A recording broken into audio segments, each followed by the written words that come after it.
fighting a war of attrition. In that we kill.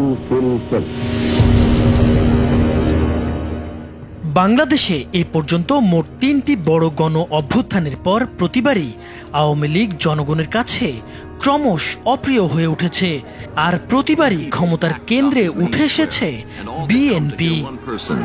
Begum Khalida Zia, the woman who's become the focus of the campaign against ১৯৭৫ সালের ১৫ই August সপরিবারে বঙ্গবন্ধু হত্যাকাণ্ডের মাধ্যমে বাকশাল তথা আওয়ামী লীগ ক্ষমতাচ্যুত হবার পর ৩ নভেম্বর ব্রিগেডিয়ার খালেদ মোশাররফের নেতৃত্বে ক্যু সফল হলে আওয়ামী লীগের ফিরে আসার সম্ভাবনা দেখা দেয়। কিন্তু ৭ নভেম্বর সিপাহী জনতার পাল্টা অভ্যুত্থানের পর জিয়াউর রহমান ক্ষমতায় এসে বিএনপি প্রতিষ্ঠা করেন, যা পরবর্তী সময়ে দেশের অন্যতম প্রধান রাজনৈতিক শক্তি হয়ে ওঠে। ১৯৯০ সালে গণ আন্দোলনে সামরিক শাসক এরশাদ ক্ষমতাচ্যুত হলে পরের বছর অনুষ্ঠিত নির্বাচনে ধরে নেওয়া হয়েছিল আওয়ামী লীগ ক্ষমতায় ফিরছে, কিন্তু দেশের ইতিহাসে প্রথম বিতর্কহীন সে নির্বাচনে জিতে সরকার গঠন করে খালেদা জিয়ার নেতৃত্বাধীন বিএনপি। আর ২০২৪ সালে ছাত্র জনতার রক্তক্ষয়ী গণ অভ্যুত্থানে শেখ হাসিনা সরকারের পতন ঘটে। যদিও বিএনপি এখনো ক্ষমতায় আসেনি, তবে রাজনৈতিক বিশ্লেষকরা মনে করেন বিএনপি এই অভ্যুত্থানের সবচেয়ে বড় সুবিধাভোগী এবং ভবিষ্যতে ক্ষমতায় ফেরার প্রবল সম্ভাবনা তৈরি হয়েছে। ইতিহাস পর্যালোচনা করলে দেখা যায় প্রতিবারই গণ অভ্যুত্থানের পর আওয়ামী লীগ জনগণের কাছে নেতিবাচকভাবে প্রতিভাত হয়েছে, আর লাভবান হয়েছে বিএনপি। তবে এবার পরিস্থিতি কিছুটা ভিন্ন। জন্মের পর থেকেই বিএনপির প্রধান রাজনৈতিক প্রতিপক্ষ আওয়ামী লীগ এখন মাঠে না থাকলেও ছাত্র আন্দোলনে নেতৃত্ব দেওয়া বিপ্লবীদের হাত ধরে উত্থান হতে যাওয়া নতুন রাজনৈতিক শক্তির মুখোমুখি হতে হবে বিএনপিকে।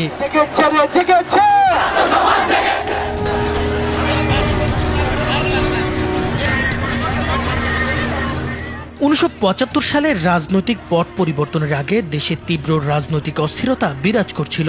শেখ মুজিবুর রহমানের বাকশাল প্রতিষ্ঠার ফলে একদলীয় শাসন ব্যবস্থার প্রতি বিরোধিতা বেড়ে গেলে ১৫ই আগস্ট ১৯৭৫ সালে শেখ মুজিবুর রহমানকে হত্যার পর দেশের রাজনৈতিক শূন্যতা সৃষ্টি হয়। ক্ষমতায় অধিষ্ঠিত হন খন্দকার মোশতাক আহমেদ, যিনি আওয়ামী লীগেরই নেতা ছিলেন। তখনও বিএনপি নামে কোনো রাজনৈতিক দলের জন্মই হয়নি, তবে সেনাপ্রধান নিযুক্ত হন মেজর জেনারেল জিয়াউর রহমান। মুক্তিযুদ্ধের প্রথম প্রহরে অনুপস্থিত বঙ্গবন্ধুর পক্ষে স্বাধীনতা ঘোষণা করে যিনি আপামর জনতার কাছে আগেই পরিচিতি পেয়েছিলেন।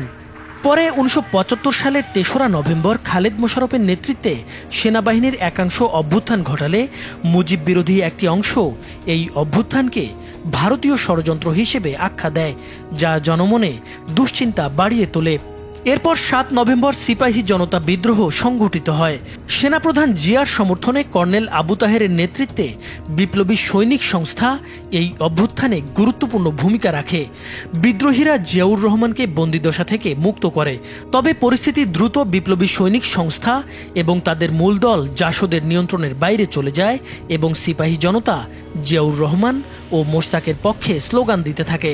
বিশিষ্ট রাজনীতিবিদ প্রয়াত ব্যারিস্টার মওদুদ আহমেদের চলমান ইতিহাস গ্রন্থে উল্লেখ করা হয়েছে যে এই বিদ্রোহ মূলত ভারত ও আওয়ামী লীগ বিরোধী মানসিকতার বহিঃপ্রকাশ ছিল। এই ঘটনার মাধ্যমে জিয়াউর রহমান ক্ষমতার কেন্দ্রে চলে আসেন এবং ধীরে ধীরে রাজনীতিতে তার অবস্থান সুসংহত হয়। স্বাধীনতার ঘোষকের পরিচিতি তাকে বাড়তি সুবিধা দেয়। ১৯৭৬ সালের জুলাই মাসে কর্নেল তাহের সহ আরও ১৭ জনকে সামরিক আদালতে বিচারের মুখোমুখি করা হলে কয়েকদিনের মধ্যেই কর্নেল তাহেরকে ফাঁসি দেওয়া হয়। এরপর নভেম্বর মাসে প্রধান সামরিক আইন প্রশাসকের পদ থেকে সরে যান বিচারপতি আবু সাদাত মোহাম্মদ সায়েম, যার ফলে জিয়াউর রহমান এই পদ গ্রহণ করেন। ১৯৭৭ সালের এপ্রিলে জিয়াউর রহমান রাষ্ট্রপতির দায়িত্ব নেন এবং ১.৫ বছরের মধ্যে রাজনৈতিক দল গঠনের উদ্যোগ নেন তিনি। অনেকের মতে জিয়াউর রহমানের রাজনৈতিক দল গঠন সেই সময়ের প্রেক্ষাপটে ইতিবাচক মনে হয়েছিল। গবেষক মহিউদ্দিন আহমেদ বলেন, আওয়ামী লীগের বিরোধিতার মাধ্যমে বিএনপি নিজেদের জনপ্রিয়তা বাড়াতে সক্ষম হয়েছিল এবং জিয়াউর রহমান রাজনৈতিক কৌশলে সফল হন।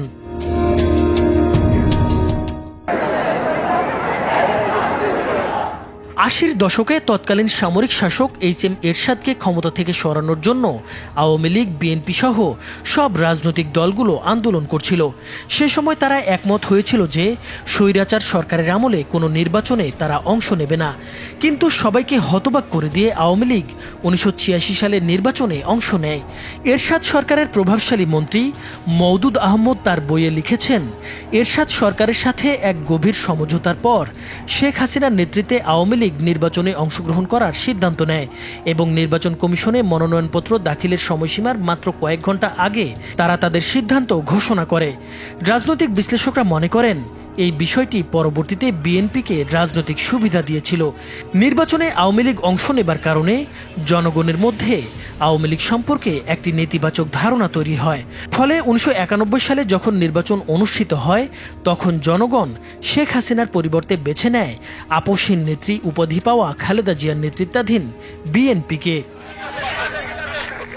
লেখক ও গবেষক মহিউদ্দিন আহমেদ মনে করেন, খালেদা জিয়া জিয়াউর রহমানের স্ত্রী হিসেবে দলে এলেও নেতা হয়ে উঠেছিলেন এরশাদ বিরোধী আন্দোলনের মধ্য দিয়ে। এই ফসলটা তিনি ঘরে তুলেছিলেন 1991 সালে নির্বাচনে জয় পেয়ে সরকার গঠনের মাধ্যমে।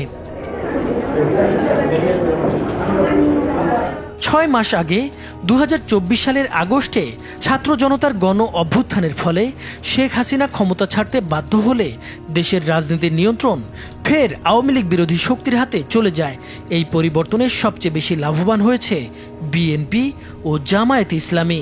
শেখ হাসিনার শাসনামলে যেসব বিএনপি নেতা মামলা ও দমন পীড়নের কারণে আত্মগোপনে ছিলেন তারা এখন সক্রিয় হয়ে উঠেছেন। এছাড়া রাষ্ট্রপতির আদেশে মুক্তি পেয়েছেন খালেদা জিয়া এবং বিএনপির আরও কয়েকজন সিনিয়র নেতা। তাছাড়া বিএনপির নেতাদের বিরুদ্ধে থাকা কিছু রাজনৈতিক মামলাও বাতিল করা হয়েছে।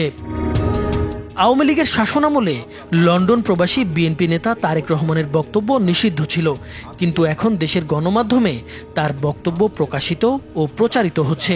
বরং ভারতে আশ্রয় নিয়ে শেখ হাসিনা মাঝে মাঝে ডিজিটাল মাধ্যমে বক্তব্য দিলেও দেশে তা প্রচার নিষিদ্ধ রয়েছে। রাজনৈতিক বিশ্লেষক সাইদ ইফতেখার আহমেদ বিবিসি বাংলাকে বলেন, 1975 ও 1990 সালে আওয়ামী লীগের ভাবমূর্তি জনগণের কাছে নেতিবাচক হয়ে ওঠে, যার সরাসরি রাজনৈতিক সুবিধা পেয়েছে বিএনপি।